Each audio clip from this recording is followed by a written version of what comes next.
Hello, good evening. I'll just wait for a couple of people I see, and I won't name names, who need to find their seats. We're going to be starting very, very shortly.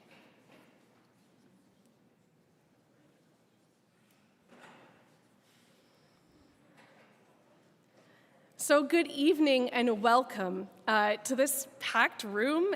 We are sold out, and thank you for everyone who's joining us via live stream. Bonsoir mes amis, ça me fait tellement de plaisir de vous voir ici ce soir. My name is Jen Hassam, and I'm the Executive Director of the Broadbent Institute. And where we'd like to begin this evening is by acknowledging that we gather tonight in Toronto, where it is in the Dish with One Spoon territory. And the Dish with One Spoon is a treaty between the Anishinaabe, Mississaugas, and Haudenosaunee that bound them to share the territory and protect the land. And subsequent Indigenous nations and peoples, Europeans, and all newcomers have been invited into this treaty in the spirit of peace, friendship, and respect. The event and the Broadbent Institute itself are on land that is traditional territory of many nations. And territorial acknowledgements are about starting the event off in a good way, or in the right way. And it would be phony of me, someone who got their start on the left in the anti-war peace movement, if I didn't also make mention of the horrific war in the Middle East and let that silence linger over the event. And so this is a big event, a diverse room, and I know that there's very real fear and pain and grief that people are seeing from seeing unspeakable horrors over social media. And in Canada, we're seeing vile anti-Semitism, Islamophobia, and anti-Palestinian racism is on the rise, and it's completely unacceptable. So know that everyone in here in good faith condemns the Hamas heinous torture and killing of innocent civilians on October 7th, and that Palestinian people who have been living under very difficult conditions under occupation for decades should not have to pay for the escalation with their lives or their children's lives. So in addition to our government's call for an immediate ceasefire, the hostages, release of the hostages for humanitarian aid immediately into Gaza, we ought to support the UN, ITUC, World Health Organization, and the hundreds and hundreds of civic organizations all across Canada and the world in calling for a ceasefire and to stop the killing. So thank you. And one of the great pleasures of working with Ed Broadbent, an internationalist, is to know that and be constantly reminded that, yes, in the world there are these periods of crisis and these periods of change, but intrinsic to our humanity is the capacity to do good by finding common cause and to find and build off of ideas from one another. And so that's why tonight we're doing something really special. We're celebrating the legacy of a Canadian intellectual giant, Professor Ellen Meiksins Wood, with the 2024 Prize and Lecture in her honor.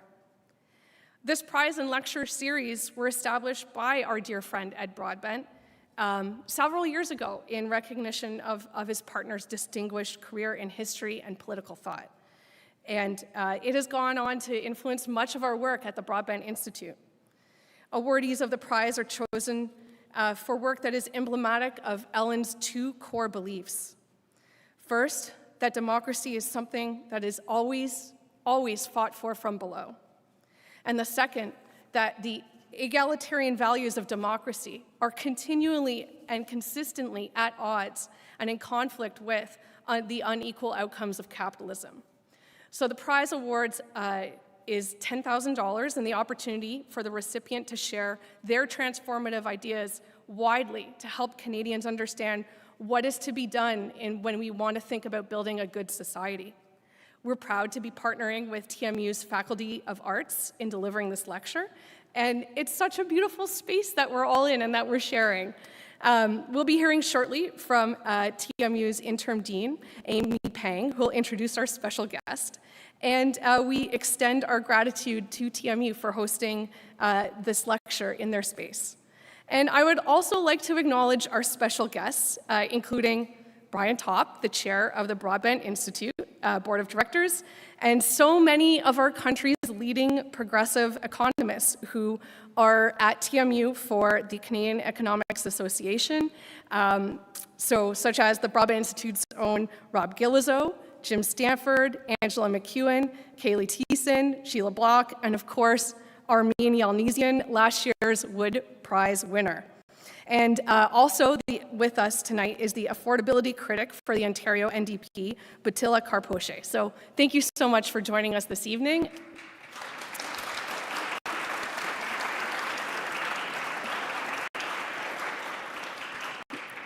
And folks, this is the first Wood Lecture without our dear friend Ed. And he looked forward to the lecture as an opportunity to bring the very best ideas from either organizing spaces or inside the confines of the Academy's ivory tower, and to bring them out into the world for ordinary Canadians to consider. So we're so grateful for the live streaming, for everyone who's helping with our AV tonight, because Ed had this firm belief that democratic society and country should give its citizens more than just political freedoms, but also civil freedoms and the freedom of thought.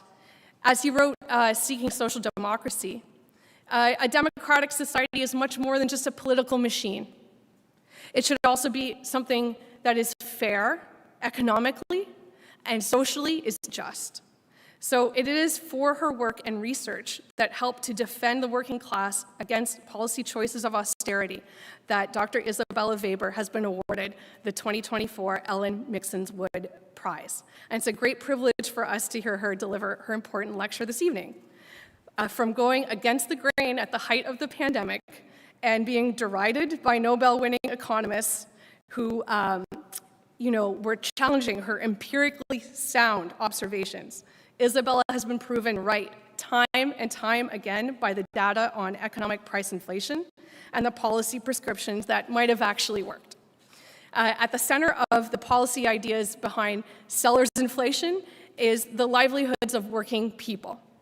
And do we want to put out the fire by flooding the room and doing nothing, as orthodox economists propose? Or do we want to use the fire extinguisher that is the right type for this kind of fire? And that is what Dr. Weber has proposed. And we will see her analysis play out in everyday affordability issues, from the wave of grocery worker strikes, to the Loblaws boycott, to the price of gas, or the price of our phone bills here in Canada. We have experienced how profit margins have been maintained at the expense of ordinary Canadians when people have been given the opportunity to raise prices. We'll hear more shortly, so I'm not going to give away anything, followed by a Q&A that will be moderated by my Broadband Institute colleague, the Director of Policy, Clement Nokos. And so before we get started with all of this, I'd like to invite TMU's Interim Dean of Arts, Amy Pang, to the stage to welcome you to the university and to introduce our lecture and prize winner. Thank you. Well, good evening, everybody. I'm Interim Dean, Dr. Amy Pang. I'm very excited to celebrate another year of collaboration between the Broadband Institute and the Faculty of Art at TMU. As economist as well, I'm honored to be part of this year's Ellen Meiksins Wood Lecture and to recognize today's lecturer, Dr. Isabella Weber, who I will formally introduce shortly. Well, this event is to honor the late Ellen Meiksins Wood, political theorist and friend of the Broadband Institute. So Ellen's work in dissecting the conflict between capitalism and democracy is what led her to become one of the leading Marxist historians and the theorists of our time. Her lasting impact will continue to inspire activists and theorists for generations to come. So with that, I'd like to introduce today's lecturer, Dr. Isabella Weber, who is recipient of the 2024 Ellen Meiksins Wood Prize for her critical research on economic shocks and inflation that equip Canadian progressives with alternatives that push back against the anti-democratic policy choice and help to empower workers.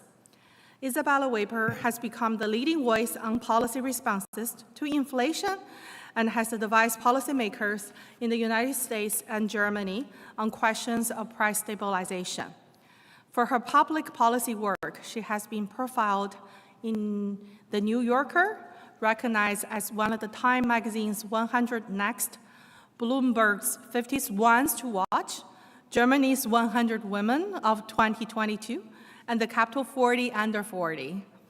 Isabella's first book, How China Escaped Shock Therapy, The Market Reform Debate, is the winner of the Joan Robinson's Prize, the International Studies Associate Best Interdisciplinary Book Award.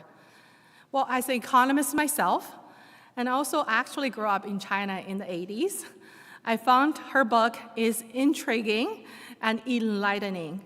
It tackles economic stories leading up to the 1989 democracy movement and provided much-needed economic perspective. So not surprisingly, the book has been recommended on the best book of 2021, listed by the Financial Times, Foreign Policy, Project Syndic, Pro Markets, just name a few. Dr. Weber is on the editorial boards of the Journal of Keynesian Economics, the Review of Political Economy, and on the advisory board of Environment and Planning A, and a member of the program committee of the International Economic Association World Congress. Previously, she was a tenured lecturer at Goldsmiths, University of London, as has been the principal investigator of the ESRC-funded Rebuilding Microeconomic Project What Drives Specialization, a century of global export patterns. Isabella holds a PhD in economics from the New School of Social Research in New York, and a PhD in development studies from the University of Cambridge, and was a visiting researcher at Tsinghua University, where my dad actually graduated from. German-born, she studied the Free University of Berlin and Peking University for her BA. And now she can proudly add the 2024 Ellen Meiksins Wood Prize to her list of achievements. So without further ado, welcome, Isabella. I'm looking forward to hear you lecture.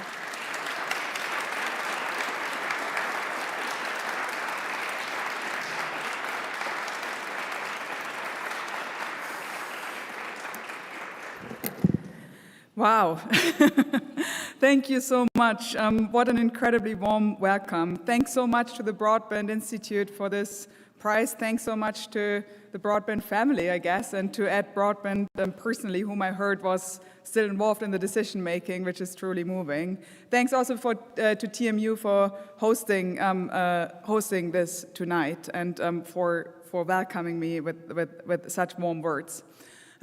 Just listening to you right now, what really moved me was the sentence, "This equipped Canadian progressives with doing something different." And I would never have imagined that my academic work would be able to do that, but it's absolutely thrilling to find that this is the case. And even the day-to-day, having exchanges with a number of progressive Canadian economists from unions and think tanks has been absolutely thrilling, and to see that ideas can actually travel in that way when they are being picked up and when they happen to break through at the right moment, even though under pretty atrocious circumstances to begin with. When I wrote this Guardian article in December 2021, I was pretty depressed with how the inflation debate was going. There were basically two camps. One camp was the "we should have imposed austerity the day before yesterday" camp. So basically saying we need to push down the wages of working people who are already in the middle of a cost of living crisis, and by the way, are the ones who are carrying the brunt of the burden of inflation, so we should push them down even more, and in the course of doing that, push down the whole economy, sacrifice growth, sacrifice the prospects for investments that we so urgently need for the transition that we can no longer wait for. On the other side were those economists that were arguing, well, inflation at the end of the day is just transitory, so don't worry too much. These are just a bunch of shocks to some sectors.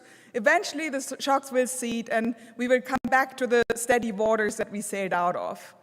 which I found also an utterly frustrating response to this inflation, especially looking at what kind of prices were exploding. The prices that were exploding were the prices of essentials, the prices of things that people cannot do without, the prices of food, the prices of energy, the prices of transportation, the prices of housing and utilities.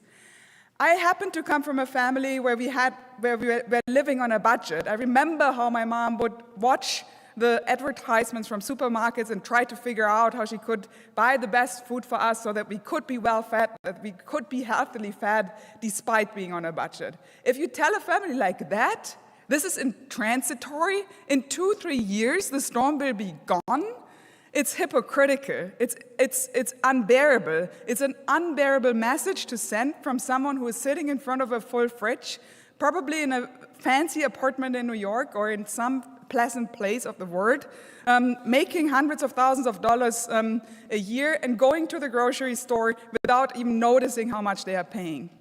So I felt it was necessary to intervene. I also felt it was necessary to intervene based on the historical research that I had done on inflation, since my message was there is an alternative. Neoliberalism has told us there is no alternative, Tina, but at the end of the day, Tia is what rules. There is an alternative. If we are trying, it is possible. And I think actually that this historical research, this attempt of trying to understand the evolution of economics, the evolution of the economy, the evolution of political dynamics in historical time and in its historical complexity is where my work is linked to that of Ellen Meiksins Wood, and that's why I'm absolutely thrilled to be awarded with a prize in her name. Thank you so much. I also think that my work connects with her on the context, on one of her core concepts, which is the concept of market dependence. At the end of the day, what we have been experiencing in terms of inflation that in many ways centered on the prices of essentials, put the market dependence of people into the front floor, into the focus. The market dependence for the essentials that you cannot do without is through which we experienced inflation. And on that theme, I want to start my formal presentation, which I don't know if you can see now. Yes, you can. It's very small, so I will have to do an extra great job in explaining my charts, which is my ambition anyway. So the title of this lecture is Profits, Inflation and Survival in an Age of Emergencies: Why we Need a New Paradigm. I decided to not make this lecture about settling scores, not make this lecture about who won the inflation debate, but make this lecture about what are we learning from this inflation debate when we look forward. And I would argue that in the worst case scenario, what we have seen in the last couple of years has been a dress rehearsal for what is to come. So therefore, I want to start this lecture by acknowledging that I think we are living in an age of emergencies. These are just some pictures. I probably should have included a picture of Gaza, and I feel a bit embarrassed that I didn't. But if we look at what is happening in Gaza, then the form of warfare that we are experiencing there is the weaponization of essentials, right? It's cutting people off of the absolute necessities of life. But even in more fortunate places like Toronto, we are living in a world of overlapping emergencies. We can be pretty sure that even in these comfortable places, there will be more supply shocks to come. We do not know when they are going to hit. We also do not know where they are going to hit, but we do know that they are already in the pipeline. If we look at what is happening with climate change, if we look at what is happening with the disintegration of the global political order and the consequences of this for the stability of production networks and the flow of goods and services around the globe, I think we can be pretty certain that there will be more shocks. We can be also certain that some shocks matter much more than others, and the shocks that matter are the shocks that hit the essentials, that hit the things that people or the economy cannot do without. I would argue that there is no hope for resilience when the firms that control essentials reap record profits from disasters. And that is exactly what we have seen. All the talk about resilience is cheap talk if the incredibly capable, incredibly powerful, incredibly well-organized global gigantic firms that often have more capacity than whole countries that organize the essentials profit of disasters. And I want to give some examples of what I mean by that. Let's look at the example of shipping. We probably all remember the news about the traffic jams in front of ports. So for example, this is a picture of the port of LA, which is one of the most important ports for the United States. The United States is, of course, an incredibly import-dependent country for a lot of goods and services. So this is a true choke point in the quite literal sense of the word, right?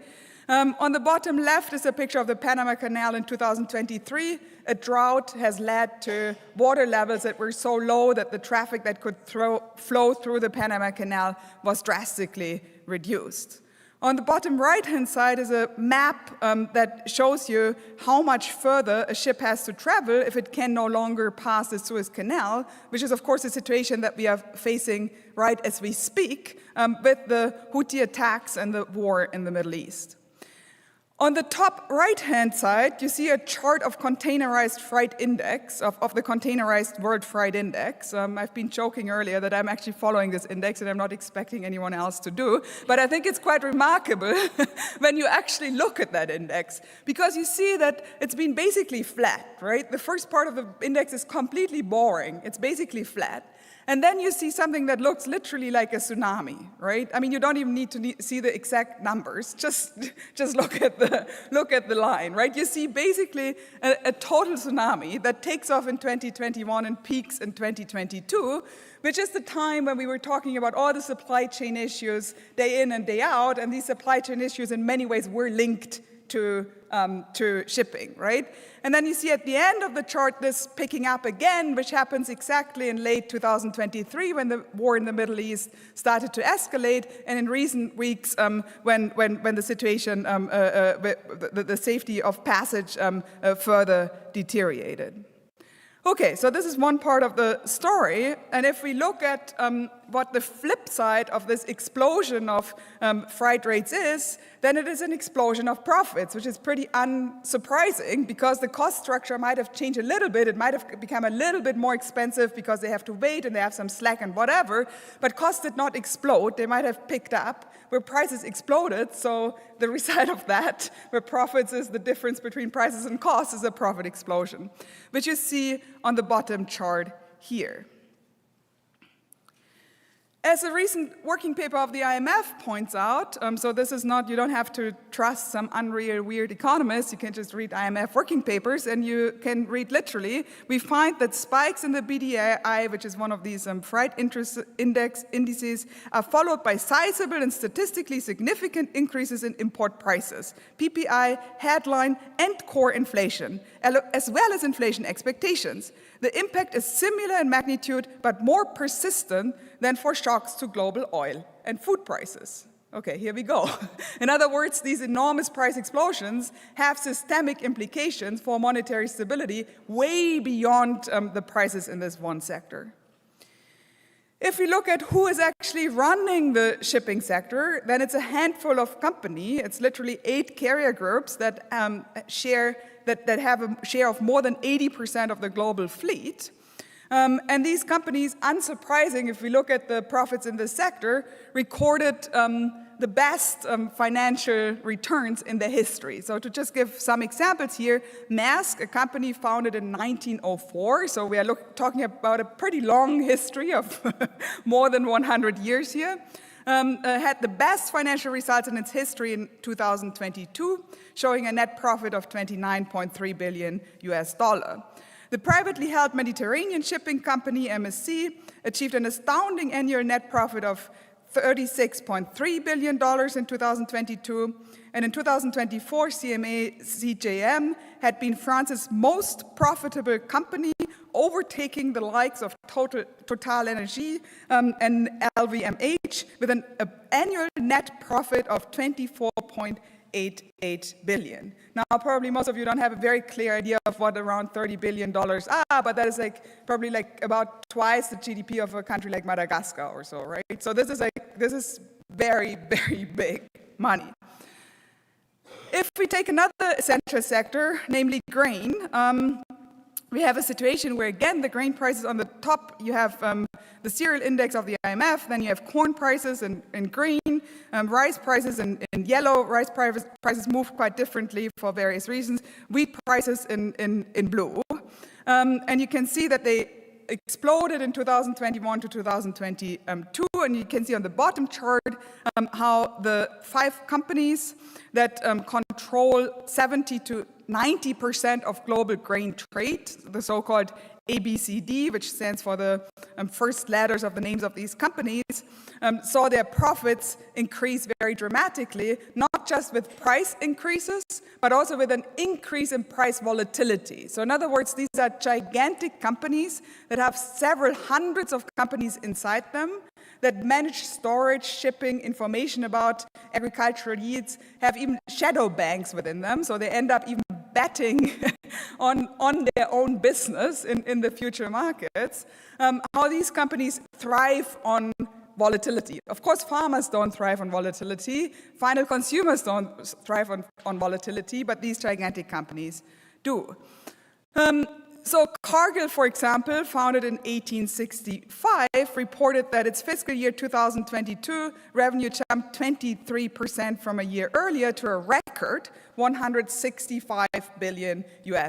So since 1865, this company that has been controlling large parts of the global grain trade for a pretty long while has never reaped profits of the kind of profits that we have seen in 2022.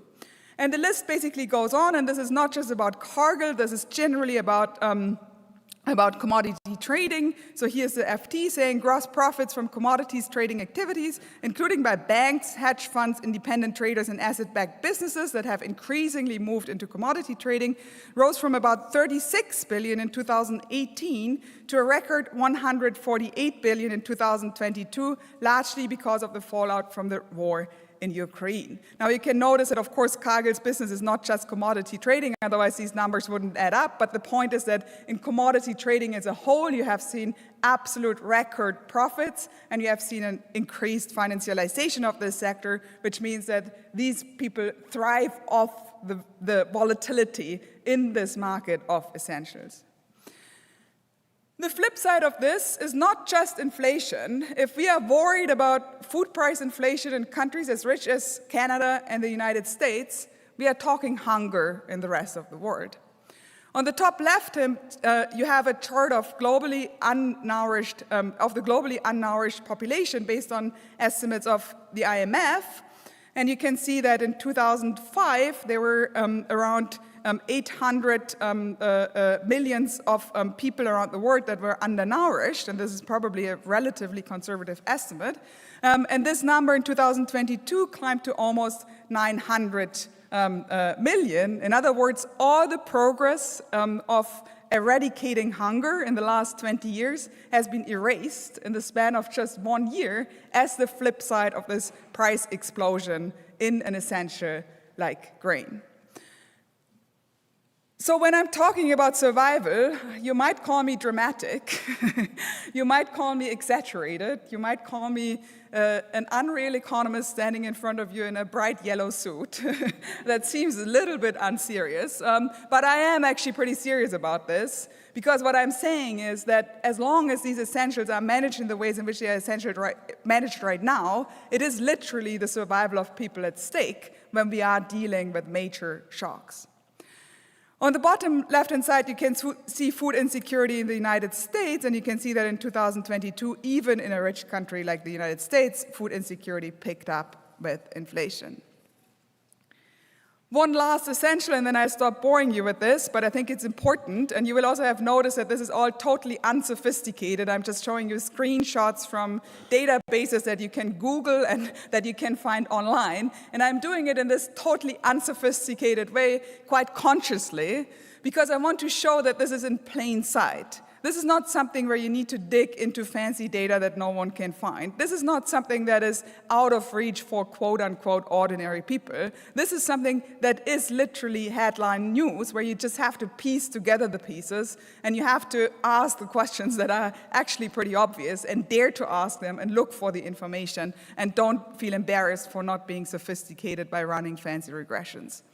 So on the top, you see charts for the prices in crude oil in blue, coal in green, and natural gas in yellow. And of course, there has also been a major price explosion in 2022 at these prices. And on the bottom, you can see the record profits of the world's largest oil companies, Shell, BP, TotalEnergies, Chevron, Exxon, and Equinor.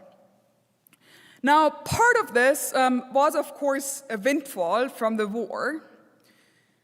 Part of it was also that in 2020, the demand for fossil fuels collapsed in a way in which it had never really collapsed ever, right? So for the first time, oil prices went negative, as you might remember. So in other words, this negative demand shock that happened as we were all hunkering down during COVID resulted in a situation where you basically had a coordinated reduction in production, right? Something that we have all been dreaming about in terms of fighting climate change, and that was not possible, but that happened now, right? So, and this is also something that would not have been possible if any one firm would have said, oh, Chevron says, oh, I'm now going to pump a little less oil, then Exxon would have said, oh, wonderful, thank you very much, I'm now going to pump a little more oil and take your market share, thank you very much, right? So this would not have happened, but we had this coordination effect through the negative demand shock. Now, when demand picked back up in 2021, the oil firms were in no rush to increase production, unsurprisingly, because what they found was that costs were down. Which capacity had they shut down? Well, they had shut down the highest cost capacity, right? If you have to call the shots, you're going to shut down the highest cost capacity. So when demand picked back up, prices went up, costs were down, they were finding themselves with record margins. Or in the words of the chief executive of ExxonMobil, Darren Woods, in the second quarter earning call of 2022, we have created this hole with a lot more capacity coming offline without a whole lot of new capacity. That capacity is not coming on. So we've got this gap. Demand recovers, and we don't have the capacity to meet that because we have created that hole, right? Which has led to record high refining margins.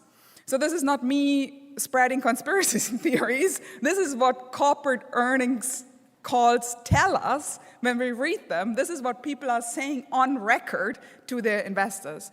In fact, in recent weeks, the FTC has picked up on that and is now looking into a possible collusion with OPEC around fixing prices in 2020, around the actual reduction in production.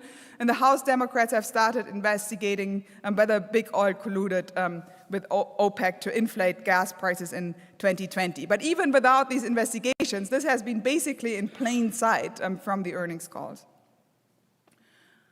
Okay, moving from essentials, you probably expected a lecture about inflation. You're like, why is she talking about these specific firms and global hunger?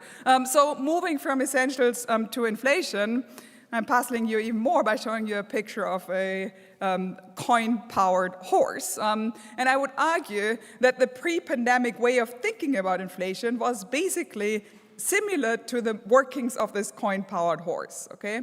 I think one key feature of this horse is that it's one-dimensional, right? It's going back and forth like this. Another key feature is that we can know exactly by how much it is going to the front and how much it's going to the back, and what the mechanism is that holds the movement of this horse within this precise bandwidth, right? So we are in a one-dimensional world. We know exactly what the variables that we need to manipulate to keep things within the desired band, which is kind of what monetary policy was supposed to be, right? It was supposed to keep the interest rate on target with basically one lever, assuming that inflation originated on the macroeconomic level as such being basically from macroeconomic in origin to macroeconomic in outcome, as such basically one-dimensional, and as such could also be controlled with this one lever.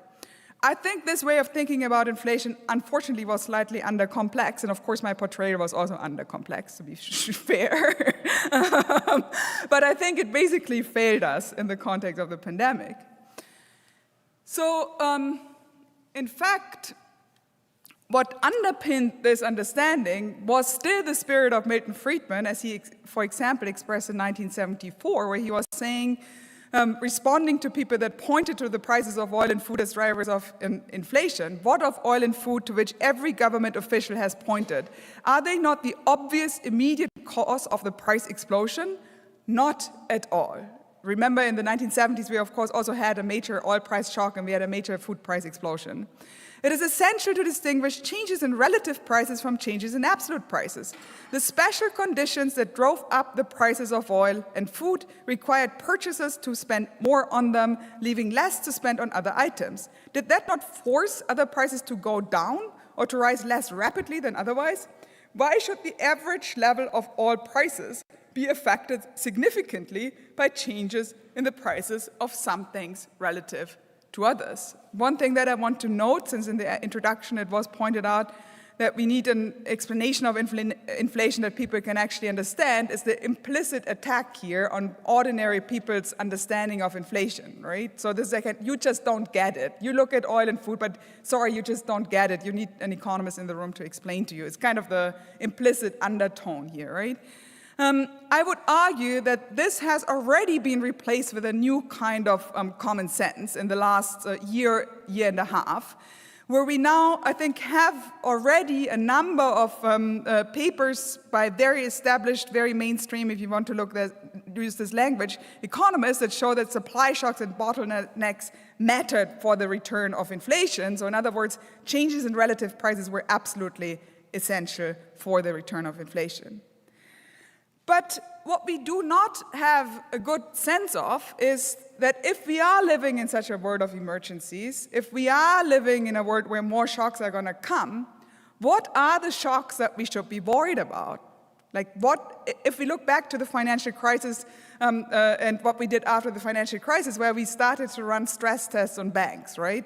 So if we want to run stress tests on our economy today, what are the sectors, what are the prices that present points of vulnerability for monetary stability?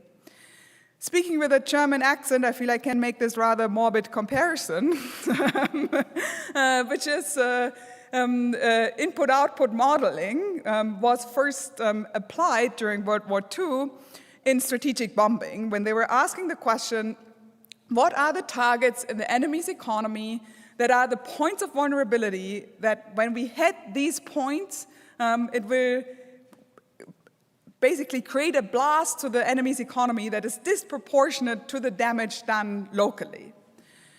For that, they used network analysis to identify these neuralgic points. So what we have been doing in our research is to try to identify what are these points of vulnerability if we look at inflation.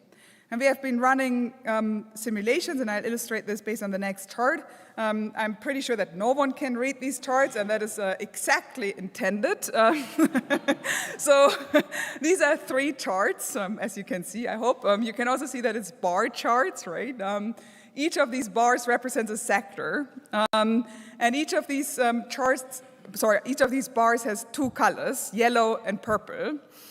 And what we have done is we have shocked each of the sector in this input-output network with a price increase. So we have simulated what happens if prices increase in that sector by a certain amount. And then we have done this for the next sector and the next sector and the next sector. Through this, we get a direct effect because the price of food goes up, therefore inflation goes up because the price in the CPI goes up, right? And we get an indirect effect because the input prices for restaurants go up and hence an indirect effect occurs. On the left-hand side, we have used price changes based on the price volatility before the pandemic. In the middle, we have used the actual price increases in the fourth quarter of 2021, so just at the time when we were moving out of the shutdowns. And on the right-hand side, we have used the price increase in the second quarter of 2022, so just at the onset of the Ukraine war. And all of this is for the United States. And what we can see is that the prices of some sectors matter much more than the prices of others. There's nothing inherent in the way in which we have modeled this that would have given us the shape of these bar charts, but we can see that there's a handful of sectors that have a very large inflation impact, and all the other sectors don't matter as much. If we zoom in to look at what these sectors actually are, we find that they are petroleum and coal products, oil and gas extraction, farms, food and beverage and tobacco products, chemical products, housing, utilities, and wholesale trade. Now, this is using the pre-crisis price volatility. Now, you'll have noticed that I've skipped over the Federal Reserve. Of course, I'm not of the opinion that the Federal Reserve is not systemically significant. In other words, I am absolutely of the opinion that the Federal Reserve is systemically significant. In fact, I would argue that currently we have an inflation-fighting regime that relies on manipulating the price of only one systemically significant sector, namely money. In other words, we try to manage the whole inflation problem by focusing on only the interest rate, only the price of money. Whereas I would argue that there's a range of other systemically significant prices that we should also be paying attention to if we want to achieve greater price stability, which I think is important, and I'm happy to comment on this in the Q&A. If we do the same exercise for the fourth quarter of 2021 and the second quarter of 2022, we basically get the exact same sectors that I named before, with one exception here, which is truck transportation, which was this whole trucker shortage in the United States that rendered this sector having a higher inflation impact. If we ask ourselves what are the pathways to systemic significance in this kind of framework, it's basically three dimensions. The first one is the weight in the CPI, the weight in the consumption basket, or to put this into more common language, the importance of a good to people's consumption and livelihoods. The second dimension is the forward linkages, which we have here on the horizontal axis. Or in other words, the importance of a sector to the production of all other sectors. And the third dimension is price volatility, or in other words, the tendency of prices to move, since not all prices move by the same amount because they all have different markets, different dimensions, different dynamics. If we think about this more intuitively, this is basically saying that the essentials for inflation fall into three groups. They are about the essentials for human livelihoods, essentials for production, and also essential for circulation and commerce, such as wholesale trade. So all the kind of commercial infrastructure that you need to move stuff around, where I would think of shipping as well. Okay, moving from this analysis of what are the sensitive points to putting this together into an actual analysis of inflation is what we did in the Sellers inflation paper, where we were arguing that there are three stages in the inflation process. So coming out of a situation of stability, we're in this situation of quite overwhelming price stability. We already had incredibly high levels of corporate concentration. We already had incredibly high levels of market power. We already had very greedy corporations, if you want to use this morally loaded language, which maybe we want for political reasons, maybe we don't want for analytical reasons, but in any case, all corporations were already profit-seeking and greedy before, right? But prices were very stable. So what is it that happened that turned the situation of stability into a situation of instability? And what we are arguing is that this has been set off by shocks to the essential sectors that we just identified. But if you had just these shocks, then you would have had the local price explosions, and maybe we could have said, oh, it's transitory, we can lean back and wait. I still don't think so, because we are talking about essentials, and the price of food matters to people so much that saying we lean back and wait is not a great solution. But in any case, what happened is that these local price shocks were turned into generalized inflation through a process of sellers inflation, where firms that were confronted with these cost increases did not absorb these cost increases, but responded to the cost shocks by pricing to protect their profit margins. Okay?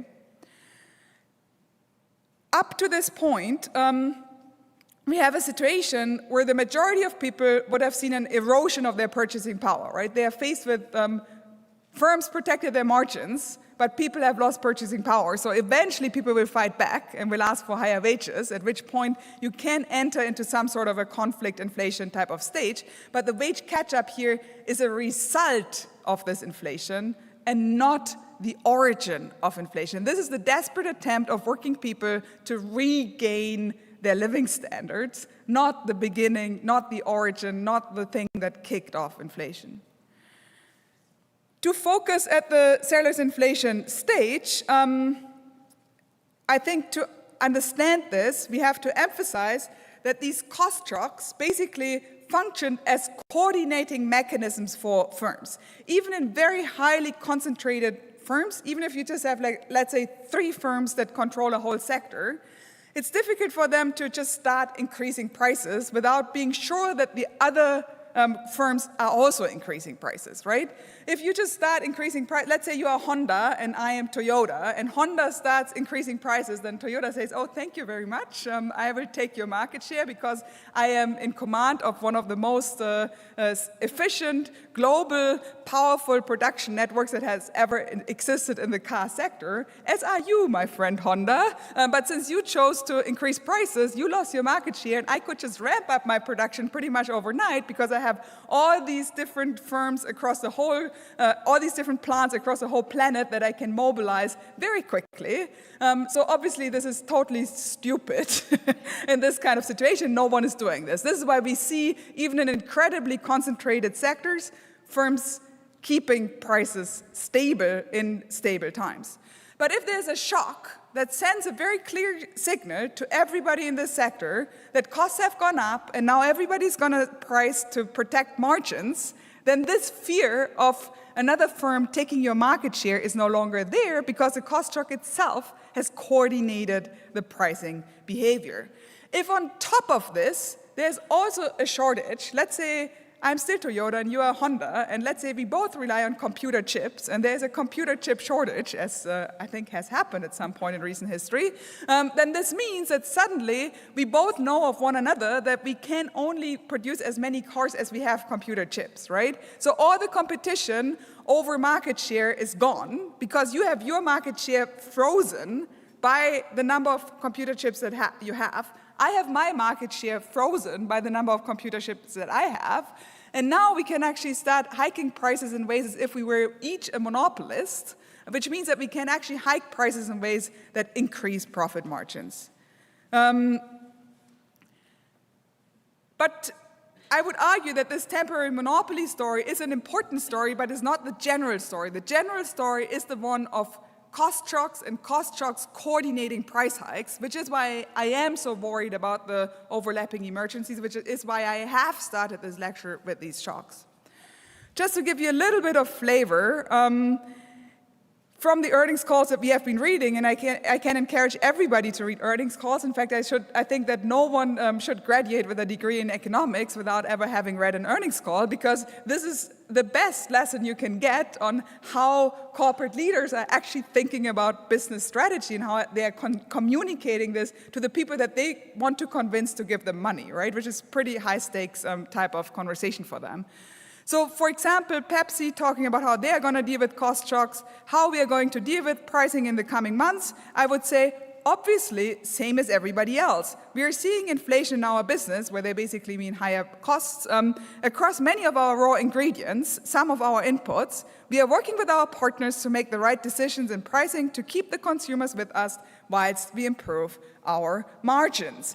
Now, on the top of the chart, you can see in orange, the price increases, and in blue, the volume increases. And you can see that even when volumes were declining, prices were still increasing by a lot. So in other words, this is not a situation where demand is picking up, people are asking for more, and then they start increasing prices. This is a situation where demand is actually going down, volumes are going down, and prices are going up. You can also see on the bottom chart in red the profit margins, and you can see that while they did pretty well, they basically protected their margins rather than increased them. So they were boasting about increasing margins, but what they achieved is basically margin protection.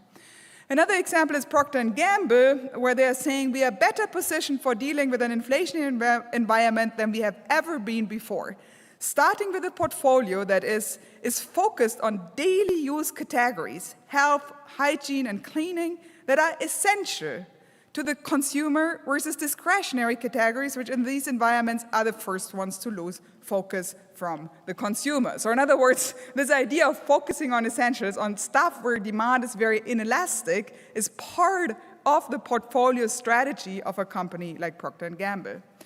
Now, if a firm protects its margins, it by definition, as a matter of accounting, and this is here a chart from the ECB that I'm not encouraging you to read right now, but just to say that this is basically a matter of basic accounting, that if profit margins stay constant in response to increases in costs, this means that profits go up. This is like when you buy a cheap house and you pay a 3% agency fee to your broker, or you buy an expensive house and you pay 3% agency fee to your broker. Then one was a high cost, the other was a low cost. In one case, the profits of the broker will be, of course, much larger than in the other, but the percentage stays the same, right? This is the exact same mechanic why protecting margins results in increased profits. All of what I've shown you so far is very pedestrian. We can now, this is a forthcoming paper, also do this in very fancy ways using AI and whatever. But, and I think this is cool and is really great. But I also want to make the point that if you want to understand economic phenomena in real time, you need to work with the data that you have. And the earnings calls is one of the data points that you can use in your real time, even if they are not as systematic as they are coming out and so on. But again, this goes back to the point of empowering quote-unquote ordinary people to think about inflation. This is the kind of data that everybody can read, that is publicly available and that is coming out in time. And then we can also do fancy stuff with it using AI and constructing indices and whatever. Of course, there has also been a certain demand side to this, where I would argue that prices are not just a point in a supply-demand diagram, but prices at the end of the day are a social relationship between firms and their customers. And I would argue that firms in their pricing strategies very much manage this like a social relationship, where they very much look at how much price can I take without disturbing the customers in ways that they don't want to ever come back to me because they feel I have cheated them, right? And if you watch television, for example, you see this. Business Group warns of catastrophic supply chain disruptions. And you see these kind of news every time you turn on your TV, which has been the case during the pandemic. And you then go to the grocery store and you find that the stuff that you're buying is suddenly 20% more expensive than it used to be. You go like, oh yeah, makes sense, right? Obviously, there have been all these massive disruptions, the supply chain issues. Of course, things are getting more expensive. There's a shortage, right? So this legitimacy on the part of what customers are willing to pay, I think, is an important part of this equation, and is what Tracy Alloway at Bloomberg has been dubbing excuseflation. Of course, not all firms benefited from this. This is here on the top, the industry level, and on the bottom, the firm level chart of changes in profit margins from in 2021 compared to 2017 and 19. And we can see that about 2/3 or so of the firms benefited and about 1/3 or so lost. And there are actually by now some papers that have come out that suggest that firms that had more market power before all of this happened benefited more than firms that had less. If we put together profit explosions in these essential sectors and margin protection as a general trend across the economy, then we get a margin increase, right? This is something positive, close to zero, plus something very positive ends up being something very positive, right? And in fact, this is here a chart of non-financial corporate business margins in the United States from 1947 to 2021 to 2023, and you can see this like almost vertical line from 2020 to 2021, and this was precisely the moment when I wrote the Guardian article, because I was actually watching the profit margin news, and I was seeing these margins explode, and I was looking at the long chart, and I saw that nothing like it had happened since the transition from World War II, and I had studied the transition from World War II in my book, How China Escaped Shock Therapy, and I had a whole chapter on that transition and the challenge of inflation at the time. And this is how I came to know that economists at this moment of transition, last time around when we saw this kind of profit explosion, were across the bank, across all sorts of schools of thought, arguing for a sectorally targeted kind of intervention, and we're even arguing for price controls. Only very briefly, if we come to the conflict stage, and we basically look at the distribution of inflation between profits and wages, you can see here profits in orange and labor, the wage share in the GDP deflator, in inflation in blue, then you can see that the wage share increases when inflation is going down. So it is true that in more recent quarters in the US, wages have been accounting for larger shares of inflation, but at a time when inflation was going down, and this is perfectly consistent with what we have been arguing from day one, that eventually wages will have to catch up because people will not accept a permanent decline in living conditions. To come to the conclusion, I want to start by recapping why the old stabilization paradigm, I think, fails the many. Monetary and fiscal austerity is meant to cool down the economy and push down wages but wage increases are a consequence of sellers' inflation, and demand changed more in composition than in levels. It's true that there have been demand spikes in certain levels, but the composition change was much larger than the level change, and the idea of imposing austerity is to push down the level. Preventing wage catch-up cements the redistribution from the bottom to the top that sellers' inflation brings about.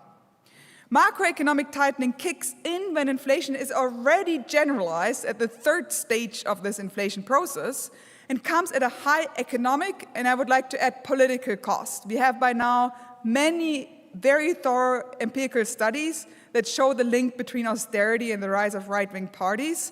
And at a time where our democracies are as fragile as they haven't been in a long time, I think we have to take this absolutely seriously, and we have to take the political consequences of fighting inflation with austerity as one of the main concerns if from a progressive perspective, in addition to all the economic reasons. Credit tightening also affects smaller firms much more than larger ones, since larger firms are more credit-worthy than smaller ones. And can in fact increase the corporate concentration. It also exacerbates the affordability crisis in housing, one of the essential sectors that has been one of the drivers of inflation, while generating yet another round of windfall profits for banks that have been very fast in passing on the interest rate increases to those people who wanted to have a mortgage, and very slow in passing on the interest rate increase to those people who have savings accounts. Addressing climate change requires large-scale investments and popular support. I think the popular support part often has been underestimated, but is absolutely critical. Both are undermined by austerity. Debt and exchange rate crises in the global south are accepted in this paradigm as collateral damage of this stabilization of rich countries. So that's why I think we need a new paradigm. Corporations in systemically significant sectors are too essential to fail, just like banks have been too big to fail. So we need to apply the exact same logic to essential sectors. And that's in fact what I'm developing in my forthcoming book. Cost shocks and supply constraints can limit competition and coordinate price hikes, and thus increasing profits. In other words, competition fails to control prices in these situations of emergencies, where in normal times it does control prices. More shocks are coming in our times of overlapping emergencies. If the worst of times for most people is the best of times for companies, economic resilience is out of reach. We need an inflation-fighting toolbox that buffers against supply shocks in essential sectors, prevents price explosions, and contains sellers' inflation while enabling a green transition. Some key instruments for such a toolbox can be price monitoring and all early warning systems for essentials. So we should be paying attention, since time is of the essence, as I can tell you from the experience that I had in Germany during the energy crisis. We need virtual and physical buffer stocks for essentials, ideally on different geographical levels of organization, not only to stabilize prices, but also to use them as strategic tools for public procurement in order to encourage a transformation. We need emergency price caps to prevent price explosions in essentials when we do not have instruments to adjust supply and make supply more resilient. We need windfall profit taxes and price gouging legislation to prevent these price spikes from rippling through the whole economy. We need strict regulation, definancialization, antitrust, and resilience and transformation standards for essentials. And of course, we need public investments in resilience and transformation. And transformation, too, at the end of the day, is focused. The big challenge is how to transform the essentials. Thank you very much.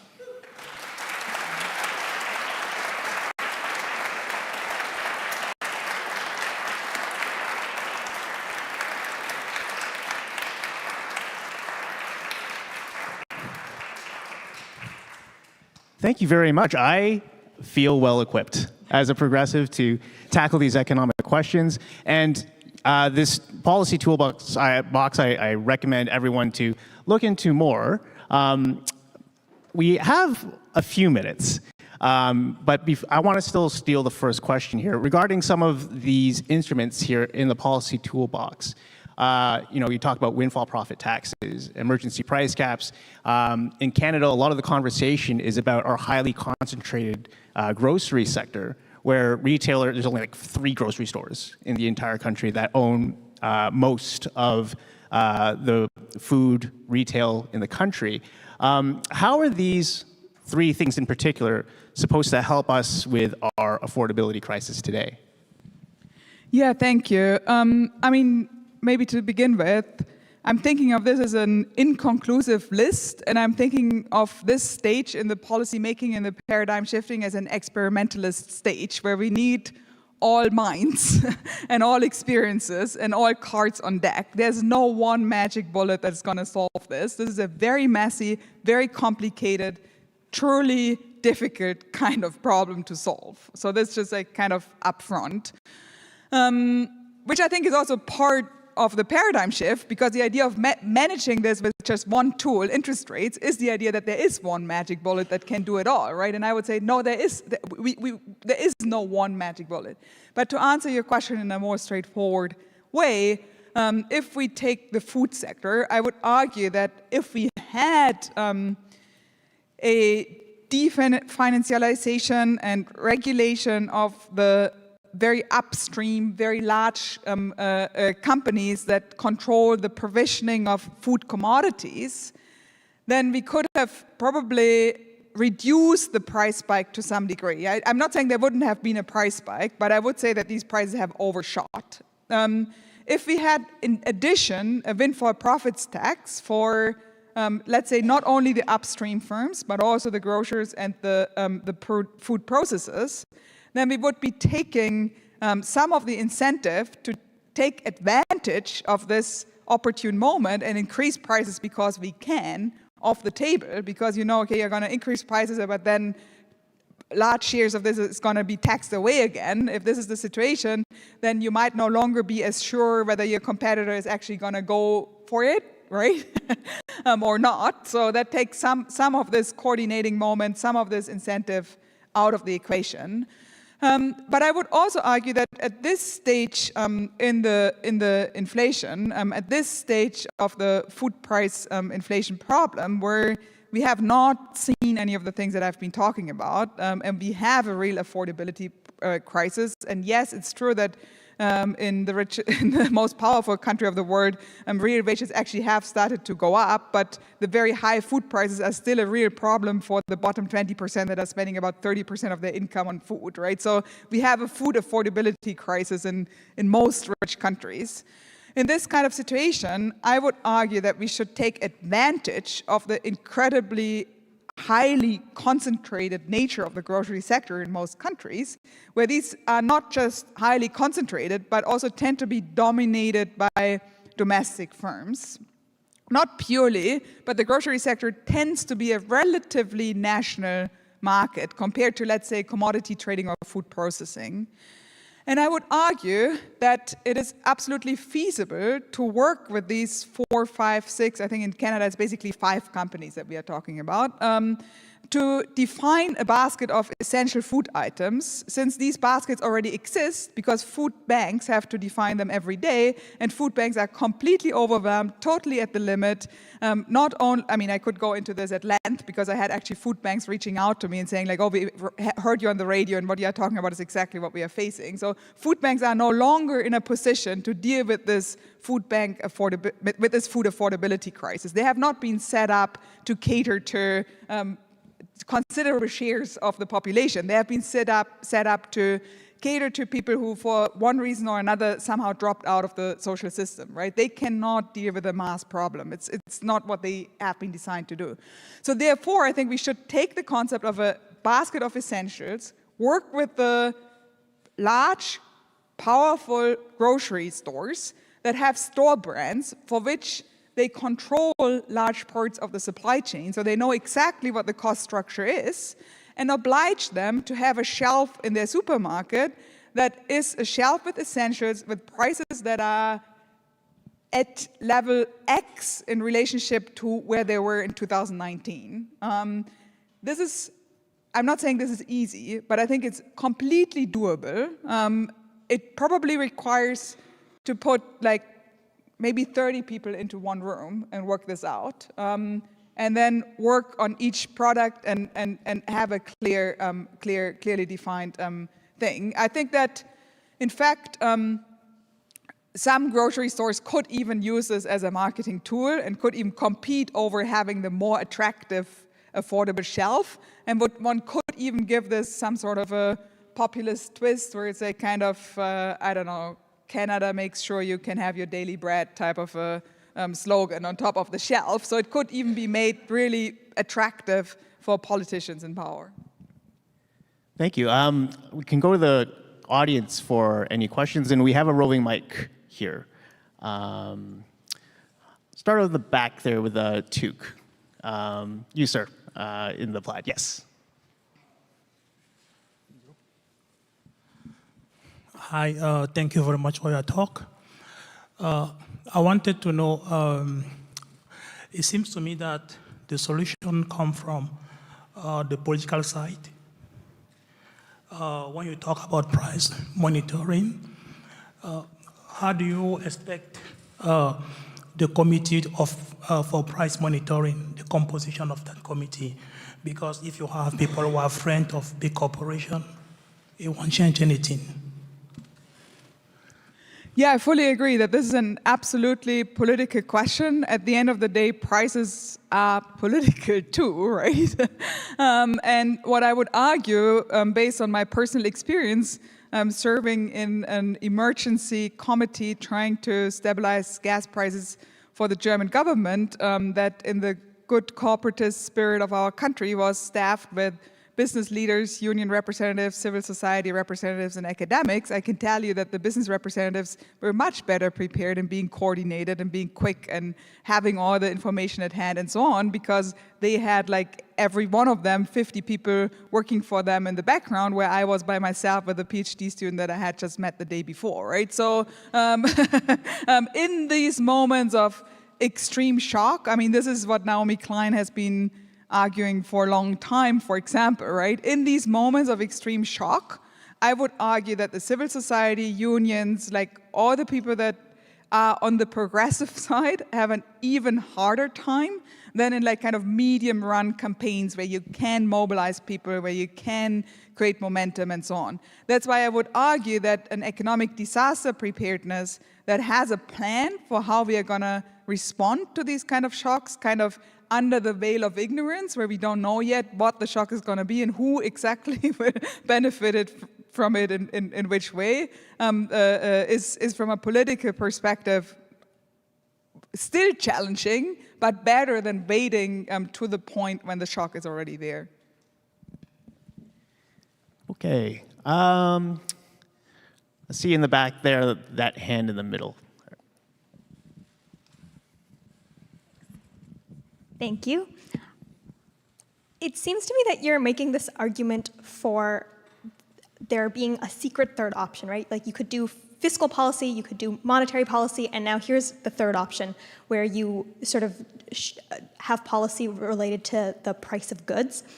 Your argument for that hinges on those three charts that you had, in part, which tell us how the price of different things have relative impacts on inflation and on, I'm a little bit confused there.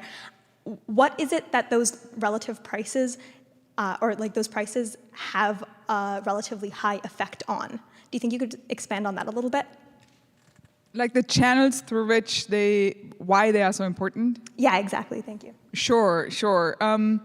So basically, there are three channels, where two channels are pretty similar. So let's just say there are two channels for simplicity. One channel is, inflation at the end of the day is an index, right?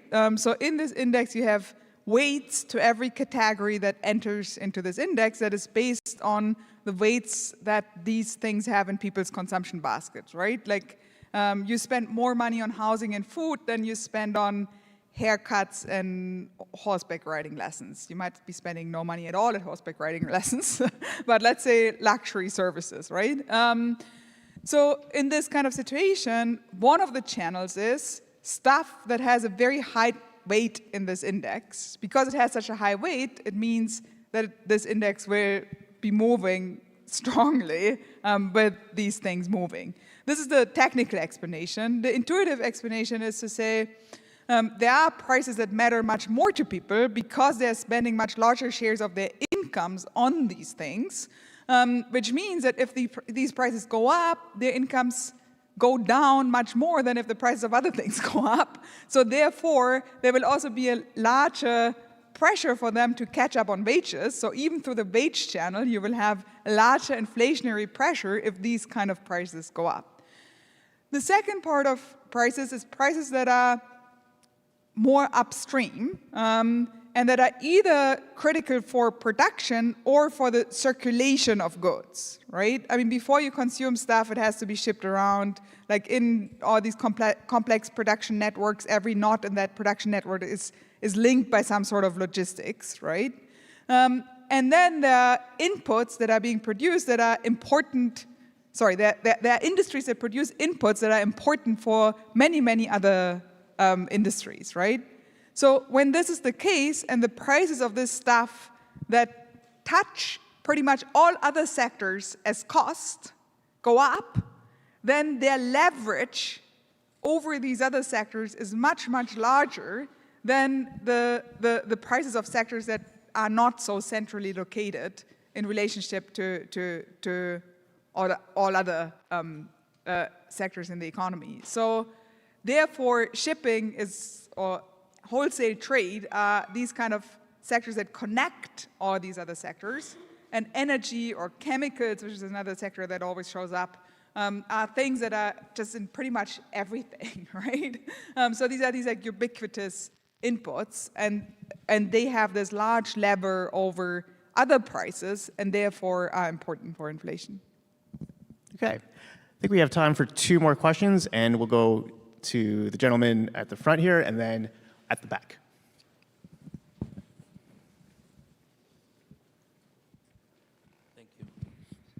Thank you, Isabella, for the great presentation. Because I'm not an economist, I'm just an average person. And I did not get a migraine or cross-eyed looking at the graphs and the bars.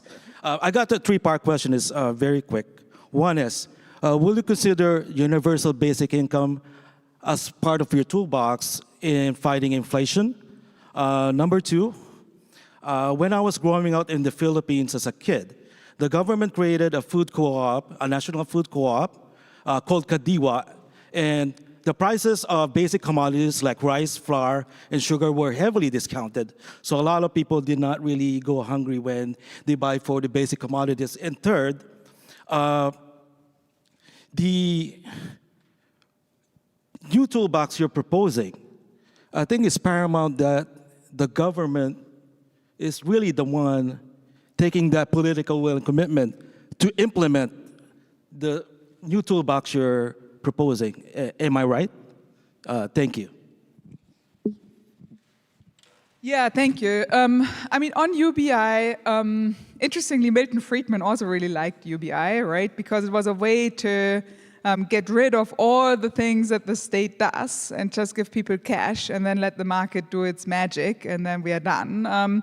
This doesn't mean that I'm necessarily against UBI, but if you say that people get a fixed cash transfer from the state, and at the same time you have massive inflation in essential stuff that people cannot do without, then this cash transfer that they get can very quickly be devalued, right? And this was actually one of the big struggles that we had in the inflation debate, where the question was, should we be giving people just cash transfers, or should we be doing something about prices? And what we found in Germany, where the government in the first instance actually did cash transfers and then moved to the gas price break policies, is that people's perception of economic security deteriorated dramatically while the cash transfers were happening and stabilized, didn't recover, but stabilized when the price breaks were happening. Because the price breaks were basically a guarantee to people that these essentials that they need will be affordable enough in relationship to their income, whereas the cash transfer gave you money but left the risk of these price explosions in essentials with you, right? And that is actually exactly the intention in a Milton Friedman type's interpretation of cash transfers or UBIs, because they want the full price signal to still be operational, which can only function if you are carrying the whole risk of this price movement. And I think that we can all take some degree of price fluctuations. I'm not saying these prices need to be frozen, but there is a degree of price increases in essentials that people simply cannot absorb. So I don't think that the insurance function of a price stabilization is the same as the cash transfer function. And that is not just in the perception of people. This is not just in people's heads. I think this is an actual material difference in terms of who is carrying the risk of these prices moving in very volatile kind of ways. Yes, so on the national food co-op, many countries used to have schemes that in one way or another stabilized the prices of essentials, right? And on my mind, actually, and this is again something that I'm working on in my forthcoming book, neoliberalism was not just about more market. Neoliberalism was about tearing down the buffers that were erected around essentials and subjecting the essentials to the full force of markets and private property. We had markets before, right? It's not like we didn't have markets. We were living in mixed economies. The stuff that was protected tended to be the essential stuff: rent control, public utilities, public transportation, often also some degree of regulation around food prices, or some degree of, depending on the country, like in France, they have a regulation around the price of baguette. In Egypt, they have had a fixed, actually still have a fixed price for a certain type of very cheap bread. Like some essential that stands for the daily bread in your country being somehow regulated or stabilized. Even today in the European Union, still 13%, 1/3 of prices are administered prices. So for example, the prices of pharmaceuticals are still often government mediated in one way or another. Therefore, this is not like I'm not calling for revolution in a way. I'm just saying, there are some prices that are so important for the economy, for people's livelihoods, that maybe we need to have a say. And sorry, just in the back there, our last question for tonight. Yeah, thank you, Dr. Weber. I was wondering what your thoughts would be on a policy experience from the 1970s, incomes policy. Would that be what are your thoughts on that particular tool being part of your toolbox, your new toolbox, incomes policy, otherwise known as wage and price controls? Yeah, thank you. I think that the institutional requirements for incomes policies are relatively high. So you need a pretty corporatist kind of structure. You need a pretty high degree of unionization, and you need a situation where the power of unions is such that the business associations are also willing to credibly enter into such pacts around price controls and wage controls, which certainly was the case in 1970s, in many countries in the 1970s. I would have argued that in Germany it would have also been the case in 2022. They did an incomes policy, but there was a one-sided incomes policy where they asked the unions to please engage in wage restraint and then gave people some cash transfers instead of allowing unions to bargain for higher wages. And then we saw the most dramatic decline in real wages since World War II as a result of this. So you can do income policies in all sorts of ways. If you do income policies, I think you absolutely have to do them two-sided, and you cannot just oblige unions. You have to also oblige companies, and possibly not only look at prices, but even look at profits directly, which I think is in principle desirable. I see it as institutionally even more challenging than some of the things that I have put on the list here. Isabella Weber, thank you for delivering tonight's Ellen Meiksins Wood Lecture. I'd like to invite Jen Hassam and Amy Peng to the stage to present the 2024 Ellen Meiksins Wood Prize. Thank you so much.